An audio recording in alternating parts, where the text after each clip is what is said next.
Hello students, welcome in Navin classes. Now we will start the next chapter electrostatic potential and capacitance. तो इसके लिए सबसे पहले हम क्या है ये चैप्टर समझने के लिए हमने इसके पहले जो चैप्टर था हमारा फर्स्ट चैप्टर जो था वो अच्छे से समझा था, ठीक है। उसका नाम था इलेक्ट्रिक चार्ज एंड फील्ड। तो उसी के कुछ कंसेप्ट्स इसके अंदर भी काम आएंगे हमारे, है ना। तो जैसे सबसे पहले हम स्टार्ट करते हैं इसका इंट्रोडक्शन पार्ट। तो इंट्रोडक्शन पार्ट में आप क्या देखोगे, जैसे सपोज हमारे पास यहाँ पे ये 2 पॉइंट्स, ठीक है, और यहाँ पे कुछ फोर्स लग रहा होगा, इसके बीच में डिस्टेंस मेजर होगी P और Q मान लो इसे, है ना। तो यहाँ पे जो वर्क डन हम प्रोड्यूस करेंगे इस डिस्टेंस के बीच में, तो वो वर्क डन क्या होगा हमारा W = क्या हो जाएगा F external force dot dr, ठीक है। और यहाँ लिमिट क्या दे देंगे अपन, या तो P टू Q दे दो, है ना। तो वर्क डन किसके ऊपर निकलता है, हमेशा फोर्स के ऊपर निकलता है, ठीक है। तो ये आपकी क्या हो जाएगा, फोर्स निकालने का फॉर्मूला हो जाएगा, ठीक है। इसके बाद हम पोटेंशियल एनर्जी निकालेंगे। तो पोटेंशियल एनर्जी कैसे निकालेंगे, जैसे इसकी पोटेंशियल एनर्जी कितनी होगी UP और इसकी पोटेंशियल एनर्जी कितनी होगी UQ। तो U जब हम निकालेंगे तो कैसे निकालेंगे, इसका जो लास्ट पॉइंट है उसमें से इनिशियल पॉइंट को क्या कर देंगे, माइनस कर देंगे। तो इससे हमारी क्या निकल जाएगी, पोटेंशियल एनर्जी निकल जाएगी। पोटेंशियल एनर्जी निकालने के बाद आपको इलेक्ट्रोस्टैटिक पोटेंशियल निकालना है। क्या निकालना है, इलेक्ट्रोस्टैटिक पोटेंशियल। तो इलेक्ट्रोस्टैटिक पोटेंशियल कैसे निकालेंगे हम, इलेक्ट्रोस्टैटिक पोटेंशियल कुछ इस तरह से निकालेंगे कि हमारा जो प्राइमरी जो पहले वाला वोल्टेज है उसमें से दूसरे वोल्टेज को क्या कर देंगे, हम माइनस कर देंगे, और UP माइनस UR अपॉन क्या हो जाएगा Q, ठीक है।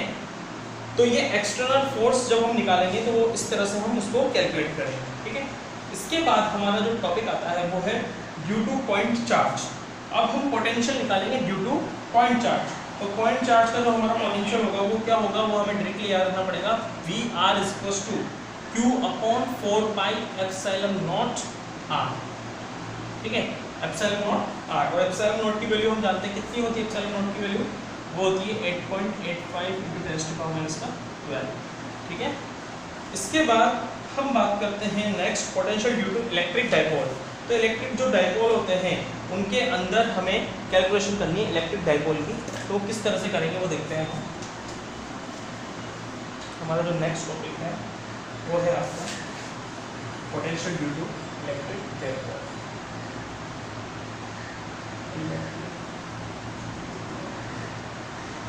देखो इलेक्ट्रिक डाइपोल के अंदर क्या है हमारा, बेसिकली एक ये पॉइंट है Q पॉजिटिव चार्ज, और ये हमारा कौन सा है, नेगेटिव चार्ज। अब हमने क्या करा, यहाँ से इसका जैसे हम प्रोडिक्शन ले रहे हैं, यहाँ पे एक P पॉइंट है हमारा, है ना, एक P पॉइंट यहाँ पे, ये यहाँ से इसको हम क्या कर देंगे, मीट कर देंगे और यहाँ से निकाल देंगे, ठीक है। और एक इसका जो मीडिएटर होगा, मिड पॉइंट पे जो पॉइंट होगा वो इस तरह से होगा, यहाँ पे हम क्या ले लेंगे, P ले लेंगे, ठीक है। तो इसका एक छोटा सा डिस्क्रिप्शन है वो देख लेते हैं उसको ज्योमेट्रिकली। तो जैसे सपोज हम इसको मान रहे हैं R1 और इसको मान रहे हैं R2, तो इसका जो मिड हो जाएगा वो कितना हो जाएगा, स्मॉल r हो जाएगा, ठीक है। और इनके बीच की जो आपकी डिस्टेंस होगी उसको हमने 2a से रिप्रेजेंट किया है। तो हमें अगर सपोज R1 निकालना है, ये कितना एंगल होगा आपका, थीटा, ठीक है। अब हमें क्या निकालना है, R1 निकालना है। तो R1 किससे निकालेंगे, हमारा जो ट्राइंगल वाला जो रूल होता है ना, क्या होता है ट्राइंगल वाला रूल, R1² = R² प्लस ये कितना हो जाएगा A, और ये भी A हो जाएगा, है ना, तभी तो मिलके 2a होगा, ठीक है। R² + A² - 2AR cos theta, ठीक है। एज वेल एज हम R2 निकालेंगे। R2 कैसे निकालेंगे, वही सेम R² + A²।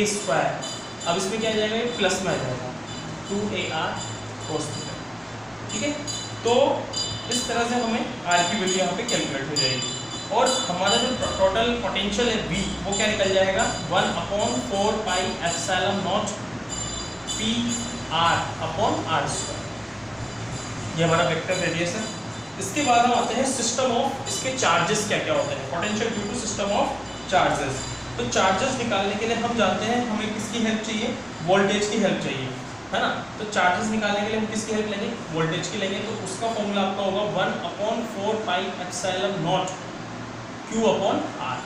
ये हमारा क्या है, potential due to system of charge, और चार्ज वोल्टेज इस तरह से हम कैलकुलेट कर लेंगे। इसके बाद हमारा जो नेक्स्ट टॉपिक आता है वो आता है इक्विपमेंटल सरफेस। देखो सरफेस के बारे में हम देखते हैं, इक्विपमेंटल सरफेस के बारे में।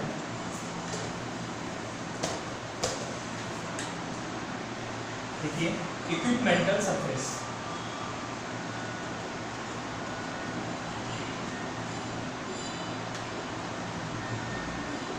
इक्विपमेंटल सरफेस में क्या है, वही हमारा सबसे पहले बेसिकली फॉर्मूला क्या था वोल्टेज का, 1/4πε0 Q/r, है ना। ये वोल्टेज का हमारा फॉर्मूला फिक्स है। अब इसमें इक्विपमेंटल जो सरफेसेस है, इस टॉपिक के अंदर हम ये देख रहे हैं कि सपोज हमारे पास ये सरफेस है ना, एक सरफेस ये है, एक सरफेस ये। अब जो हमारी लाइन होगी, इलेक्ट्रिक फील्ड लाइन जो हमारी होगी, वो सपोज यहाँ से जा रही है, तो इस सरफेस को अगर वो पार करेगी तो वापस इस सरफेस पे हिट होगी, फिर इस सरफेस से वापस से पार होकर वो वापस से इस पे, ऐसे होते वो आ जाएगी, पैरेलल में निकल जाएगी। तो ये हमारी क्या रहेगी, इलेक्ट्रिक फील्ड लाइन रहेगी, ठीक है। इसके बाद हम देखते हैं relational between field and potential. तो फील्ड एंड पोटेंशियल के बीच में जो रिलेशन होता है आपका, वो क्या होता है, डिफरेंशिएट के इक्वल होता है, वो होता है आपका del V upon del T, ठीक है। ये आपका रिलेशन हो जाएगा फील्ड एंड पोटेंशियल के बीच में। अब हम निकालेंगे इसके बाद पोटेंशियल एनर्जी। तो potential energy system of charge की कैसे निकालते हैं वो देखते हैं सबसे पहले हम। तो इसके लिए भी हमारे पास फॉर्मूला है पोटेंशियल एनर्जी, जिसको हम डिनोटेट कर रहे हैं P से, ठीक है। तो इसको हम U से निकालते हैं 1/4πε0 Q0 अपॉन R12, ठीक है। या फिर यहाँ पे 1 और 2 ले लीजिए ताकि R12 ले लीजिए। ये हमारी क्या है, पोटेंशियल एनर्जी, ठीक है। इसके बाद पोटेंशियल एनर्जी जैसे ही हमने कैलकुलेट करी, इसके बाद हमारे पास आएगी एक्सटर्नल फील्ड। अब एक्सटर्नल फील्ड का मतलब क्या होगा, जो बाहर का फील्ड होगा हमारा। एक्सटर्नल फील्ड का मतलब क्या होगा, जो आउटर वाला फील्ड है ना। उस आउटर वाले फील्ड के ऊपर देखते हैं हम क्या कैलकुलेट करना है। अभी हमें आउटर वाले फील्ड में देखते हैं। सबसे पहले जो आउटर फील्ड है उसमें हमारा वर्क डन क्या होगा। सबसे पहले हम देखते हैं, अगर 2 चार्जेस है हमारा तो उसमें वर्क डन क्या होगा। उसमें वर्क डन हमारा W12 के अकॉर्डिंग देखेंगे हम, Q1 Q2 अपॉन 4πε0 R12, ये तो हमारा हो जाएगा W12, ठीक है। और अगर हम निकालेंगे work done bringing Q2 to R2, तो वो क्या हो जाएगा हमारा, वही as well as Q2 VR2 plus Q1 Q2, अगर हम चाहें तो K लिख सकते हैं क्योंकि 1/4πε0 होता है वो R12, ठीक है। इस तरह से हम इसको अगर जो सॉल्यूशन निकालेंगे तो टोटल भी आपका क्या हो जाएगा, कैलकुलेट हो जाएगा। अब बात आती है हमारी किस पे, अब बात आती है हमारी टॉर्क पे। तो टॉर्क हम जानते हैं, टॉ इक्वल्स टू क्या होता है, P इंटू E। टॉर्क हमारा क्या होता है, P इंटू E होता है, ठीक है ना। तो अब टॉर्क का हमारा ये फॉर्मूला होता है। अगर हमें इसमें वर्क डन निकालना है तो कैसे निकालेंगे, वही θ0 टू θ1 टॉ एक्सटर्नल, और किसके रेस्पेक्ट में हो जाएगा डिफरेंशिएट, d थीटा के रेस्पेक्ट में इसका डिफरेंशिएट हो जाएगा। इसके बाद आते हैं हम इलेक्ट्रोस्टैटिक ऑफ कंडक्टर। अब इलेक्ट्रोस्टैटिक की जब बात आई है तो हम जानते हैं कि जहाँ इलेक्ट्रोस्टैटिक की बात आती है वहाँ पे हम क्या यूज़ करते हैं, कैपेसिटर यूज़ करते हैं। और जहाँ पे इलेक्ट्रोमैग्नेटिक की बात आती है ना, वहाँ पे हम क्या यूज़ करते हैं, इंडक्टर यूज़ करते हैं ना, इलेक्ट्रोस्टैटिक। अब देखो इलेक्ट्रोस्टैटिक के अंदर देखो, इलेक्ट्रोस्टैटिक ऑफ कंडक्टर। तो कंडक्टर कौन सा यूज होगा हमारा, यहाँ पे कैपेसिटर यूज होगा। कैपेसिटर का काम क्या होता है, जो चार्ज को क्या कर सकता है, स्टोर कर सकता है। कैपेसिटर का वर्क क्या होता है, जो चार्ज को स्टोर कर सकता है। और कैपेसिटर की का सबसे अच्छा एग्जांपल क्या हो सकता है हमारा, जैसे फैन है। फैन के अंदर हमारा जो कंडेंसर होता है ना, तो वो कंडेंसर का काम भी क्या होता है, वो चार्ज को क्या करके रखता है, स्टोर करके रखता है, और उसको धीरे धीरे क्या करता है, डिस्ट्रॉय करता रहता है। क्योंकि हम जानते हैं जो करंट होता है वो डायरेक्टली हम ऑन ऑफ कंट्रोल कर सकते हैं, लेकिन जो हमारा चार्ज होता है वो क्या होता है, एक तो धीरे धीरे स्पीड में आता है और धीरे धीरे ही वो क्या होता है, डिस्ट्रॉय होता है, ठीक है। तो सबसे पहले हम देखते हैं हमारा इसके अंदर जो फर्स्ट टॉपिक आता है हमारा वो क्या है। एक तो हम जानते हैं कि inside a conductor electrostatic field हमेशा क्या होगा, इसमें जीरो होगा, पहली बात तो ये, ठीक है। दूसरी बात ये कि हमारा जो इलेक्ट्रिक फील्ड होगा वो क्या होगा, E = क्या हो जाएगा, sigma upon epsilon. Epsilon note की मैं आपको वैल्यू बता चुका हूँ, 8.85 × 10⁻12 होती है, ठीक है। इसके बाद हम आते हैं डाई इलेक्ट्रिक एंड पोलराइजेशन पे। अब देखो डाई इलेक्ट्रिक पोलराइजेशन क्या होता है वो देख लेते हैं यहाँ पे। तो डाई इलेक्ट्रिक पोलराइजेशन क्या होती है आपकी, एक तो सबसे पहली बात कि वो क्या होती है, नॉन कंडक्टिंग सब्सटेंसेस होते हैं जो कंडक्ट नहीं करते, है ना। नॉन कंडक्टिंग सब्सटेंस, उसे क्या बोलते हैं अपन, डाई इलेक्ट्रिक एंड पोलराइजेशन। मतलब जो हमारे डाइलेक्ट्रिक होते हैं वो क्या होते हैं, नॉन कंडक्टिंग सब्सटेंस होते हैं, जो कंडक्ट नहीं होते उन्हें कंडक्ट करवाना पड़ता है, ठीक है, इसलिए अपन उन्हें बोलते हैं डाइलेक्ट्रिक, ठीक है। इसके बाद हम देखते हैं कि वो क्या करते हैं आपके, उनको कंडक्ट कराना पड़ता है, तो हम क्या करते हैं उसके लिए हेल्प लेते हैं, जैसे H2CO2 इनको क्या करना पड़ता है, पहले कंडक्ट कराना पड़ता है, हिट कराना पड़ता है, इससे ही क्या होते हैं, कंडक्शन में आते हैं। अब इसके बाद हमारा जो नेक्स्ट टॉपिक आता है वो आता है हमारा कैपेसिटर्स। अब देखो कैपेसिटर्स के अंदर क्या है, कैपेसिटर्स अभी मैंने आपको बताया था कंडेंसर, ये उसी का टाइप होता है, ये भी क्या करता है, चार्ज को स्टोर करके, ठीक है, चार्ज को स्टोर करके रखेगा। तो हमने आपको बताया था कि कूलम्ब्स लॉ क्या होता है आपका, Q is proportional to V, है ना, जो चार्ज होता है वो वोल्टेज की क्या होता है, प्रोपोर्शनल टू होता है। जैसे ही प्रोपोर्शनल साइन हटाते हैं यहाँ पे क्या देते हैं, C आ जाता है, और C क्या होता है आपका, कैपेसिटेंस होता है। C क्या होता है आपका, यहाँ पे कैपेसिटेंस होता है, तो C का फॉर्मूला क्या हो जाता है आपका, Q/V हो जाता है। ये कैपेसिटेंस निकालने का फॉर्मूला, इसके रिलेटेड न्यूमेरिकल्स भी आते हैं आपके, ठीक है। अब आते हैं अपन पैरेलल प्लेट कैपेसिटर पे।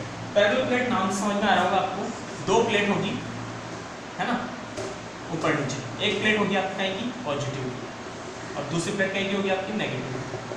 अगर कोई किसी सिरे पर, किसी एरिया पे अगर पॉजिटिव चार्ज है तो ऑटोमेटिकली दूसरे सिरे पे कौन सा चार्ज आता है, नेगेटिव।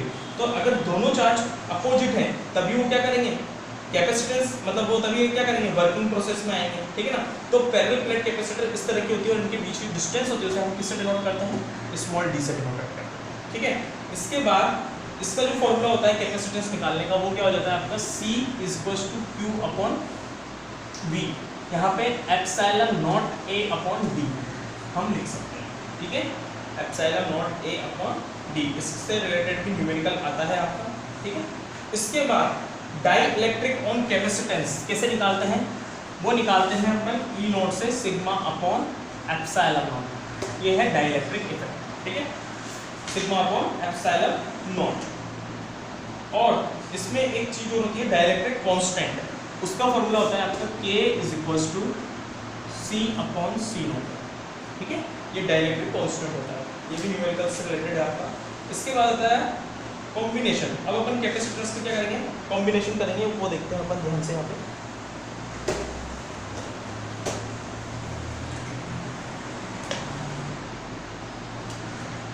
देखो कॉम्बिनेशन ऑफ कैपेसिटर,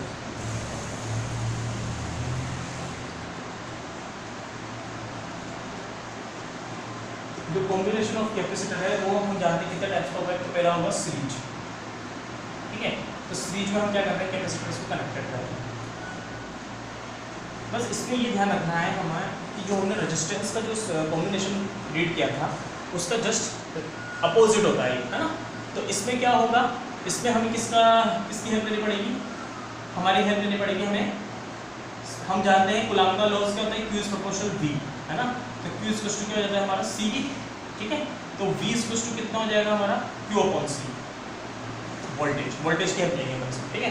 तो हम क्या करेंगे, इसमें सबसे पहले सीरीज में यहाँ पे चार्ज सब में सेम होगा, है ना, चार्ज क्या होगा सब में सेम होगा। तो हम सबसे पहले क्या निकालेंगे, इसका वोल्टेज ड्रॉप निकालेंगे सबके,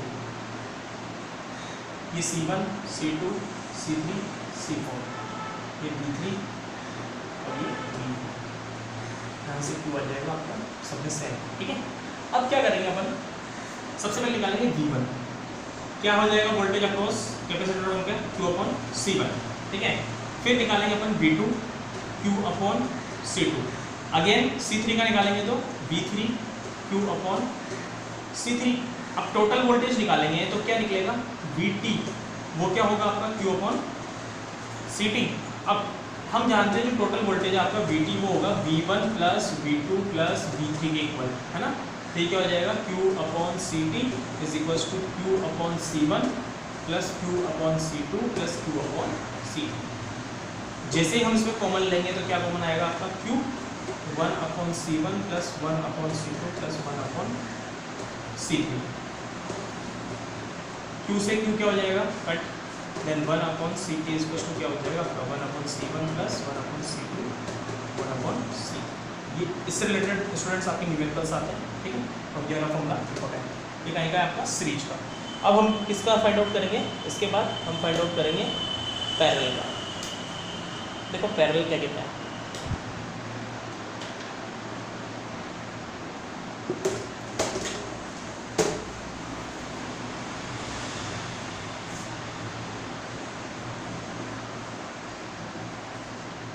पैरेलल में क्या होता है, पैरेलल में हम कैपेसिटर को कनेक्ट करेंगे, है ना।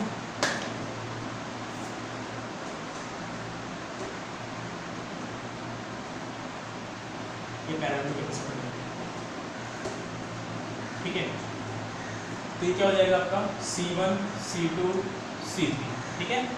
अब जब हम पैरेलल में निकालेंगे तो इसमें क्या होता है, हम जानते हैं कूलम्ब्स लॉ क्या होता है हमारा, Q is proportional to V and Q is equal to क्या हो जाता है आपका CV, है ना, ठीक है। तो इसमें क्या लेंगे अपन, इसमें हमारा जो वोल्टेज होगा ना वो क्या होगा, सेम हो जाएगा, ठीक है।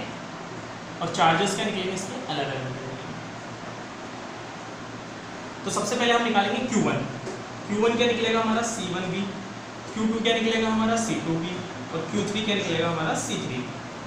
और इन सब का मिला के जो चार्ज होगा टोटल वो कितना हो जाएगा आपका QT, ठीक है। तो यहाँ पे मैं देख रहा हूँ इसका derivation, QT is equals to Q1 plus Q2 plus Q3। ये क्या हो जाएगा हमारा CTV is equals to C1V plus C2V plus C3। अब क्या कॉमन आएगा इसमें से, V कॉमन आ जाएगा, तो ये क्या हो जाएगा C1 plus C2 plus C3।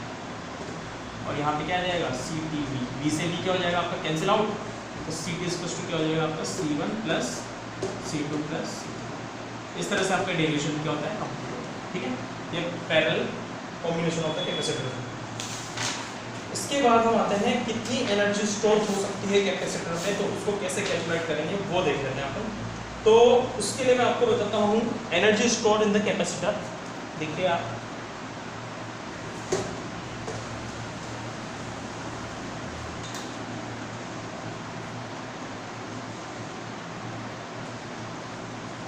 Energy store in the capacitor,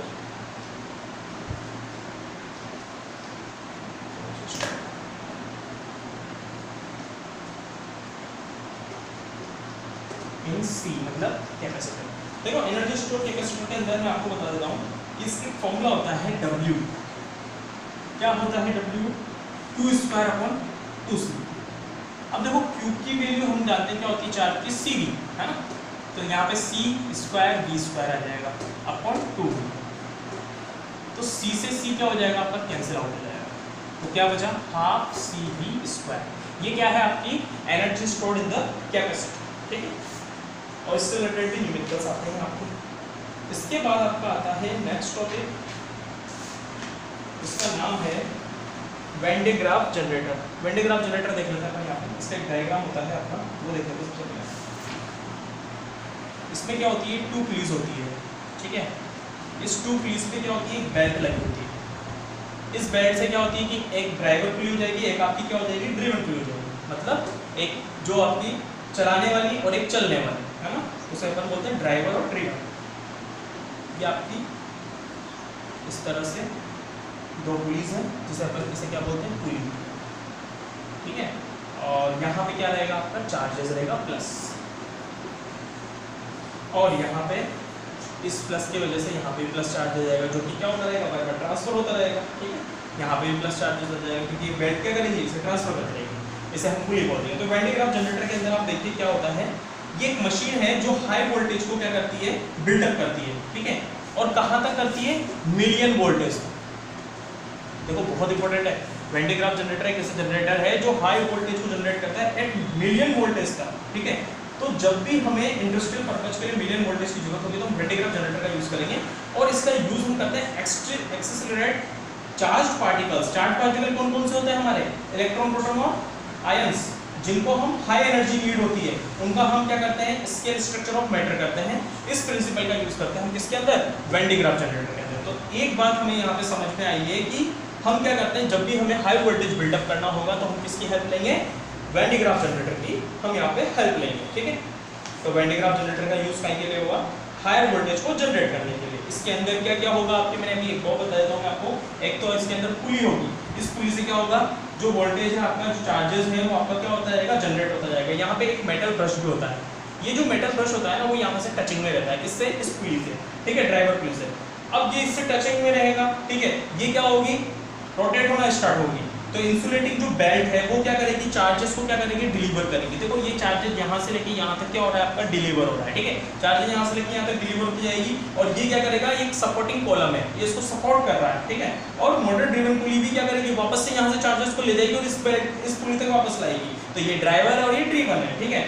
तो ये जो और इसका जो बेस होता है ना, ये क्या होता है, ग्राउंडेड रहता है, मेटल बेस होता है, बहुत स्ट्रॉन्ग होता है और ग्राउंड से सपोर्ट में रहता है, ताकि ग्राउंडिंग का जितना भी एक्स्ट्रा चार्जेस होगा वो सब ग्राउंड में चला जाए, ताकि आपको कोई हार्म ना हो, नुकसान ना हो, ठीक है। इसके बाद एक यहाँ पे एक चीज़ होती है, यहाँ पे भी ब्रश लगा होता है इस जगह, और ब्रश का मतलब आप समझ सकते हो क्या होता है, जो चार्ज की डिलीवरी करता है। देखो यहाँ पे मैंने बताया था आपको, यहाँ पे पुली लगी होती है ना, ये तो पुली है, एक ब्रश तो यहाँ लग रहा है ना, और एक ब्रश यहाँ लग रहा है। तो ये क्या करते हैं, चार्ज को क्या करते हैं, कम्युनिकेट करते हैं, कम्युनिकेट करने का काम करते हैं, ताकि एक जगह से दूसरी जगह तक करंट का कंडक्शन हो जाए, इसलिए हम किसका, ब्रश का यूज करते हैं, ठीक है। तो ये प्रोसेसिंग रहती है आपकी इसकी वेन डिग्राफ जनरेटर की, ठीक है। तो वेन डिग्राफ जनरेटर के अंदर इतना ही था, और आपको हमारी वीडियो को लाइक, सब्सक्राइब और शेयर जरूर कीजिए, ठीक है, ताकि हम आपके लिए आने वाली टाइम में ज़्यादा से ज़्यादा वीडियो बना सकें, ठीक है। Thank you friends.